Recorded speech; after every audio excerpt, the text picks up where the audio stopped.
Une fois mon certificat d'aptitude fédérale en poche et ma formation de brevet sapeur-pompier réussie, j'ai pu commencer à travailler dans la caserne. Même si j'avais déjà appris tant de choses, beaucoup restait encore à apprendre. J'ai entre-temps trouvé ma place. La caserne est devenue ma deuxième maison. Et ce qui me motive, c'est partir en intervention. Je me tiens donc disponible un maximum pour pouvoir être appelé. Cette adrénaline, quand le beeper sonne, nous la ressentons encore plus en tant que volontaires. Ce n'est pas tous les jours que nous devons éteindre un incendie ou procéder à une évacuation. On veut, ou mieux encore, on doit se trouver dans la première autopompe qui démarre. Donc, dès que mon beeper retentit, que je sois à la maison ou au travail, je prends mes clés, qui sont toujours posées au même endroit, et monte dans la voiture que je garde toujours nez devant, prête à partir.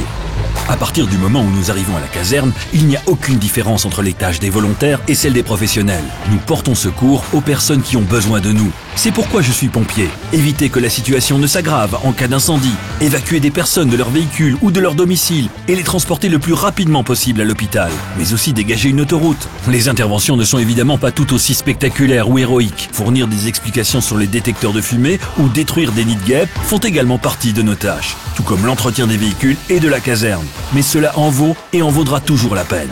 Ce qui me distingue d'un pompier professionnel, c'est que je participe aux interventions et aux formations parallèlement à ma profession ordinaire, pendant mon temps libre. Pompier professionnel, ces interventions et formations font partie intégrante de sa profession principale. On peut comparer le fait d'être pompier volontaire à une activité complémentaire ou à un hobby prenant pour lequel il faut d'abord passer des épreuves de sélection. Suivre plus de 250 heures de formation de base, sans oublier des formations continues chaque année. Vous ne pouvez donc pas arrêter sur un coup de tête ou le prendre à la légère. Pour être honnête, cela empiète quelque peu sur la vie de famille. Il faut le savoir avant de faire ce choix. De toute manière, ceux qui se lancent dans l'aventure uniquement pour l'argent ne tiendront pas le coup.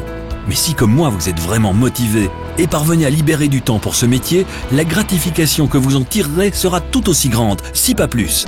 Ces hommes et ces femmes sont devenus ma deuxième famille. Je sais, ça fait un peu cliché, mais je traverserai les flammes pour eux et je sais qu'ils en feraient autant pour moi. Il est aussi plus facile de devenir pompier professionnel quand on est déjà volontaire. Par ailleurs, les zones de secours vous permettent de bénéficier d'une formation continue. En ce qui me concerne, je viens de terminer ma formation d'ambulancier et j'entame désormais la formation qui me permettra de devenir caporal.